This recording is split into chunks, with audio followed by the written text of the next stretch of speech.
আচ্ছা বল তো টেনশন কাকে বলে? স্যার টেনশন, এটা খুব সোজা প্রশ্ন স্যার। আমি একবারে শর্ট করে ছোট্ট করে স্যার আপনাকে বুঝিয়ে বলতেছি স্যার। ধরুন স্যার, আপনি রাস্তা গাড়ি নিয়ে বের হলেন, কিছু দূর যাওয়ার পরে একজন সুন্দরী মহিলা আপনার কাছে লিফট চাইলো, আপনি তাকে লিফট দিলেন।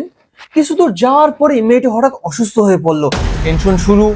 আপনি তাকে নিয়ে হসপিটালে গেলেন। কিছুক্ষণ পরে ডাক্তার সাহেব এসে আপনাকে বলতেছে, মোবারক হো, আপনি তো বাবা হতে চলেছেন। টেনশন শুরু।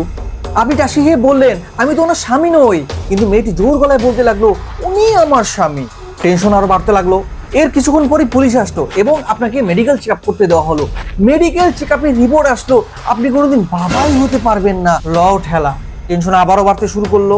আপনি মাথা হাত দিলেন এবং চিন্তা করতে লাগলেন, বাসায় যে দুটো বাচ্চা আছে তাহলে ওই দুটো কার? টেনশন, একেই বলে টেনশন।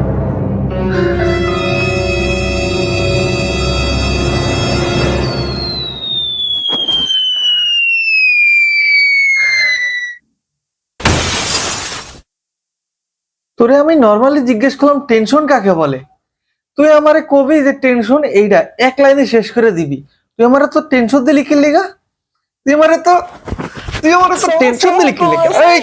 এই হারামজাদা, তুই আমারে তো টেনশন দিলি কি? এই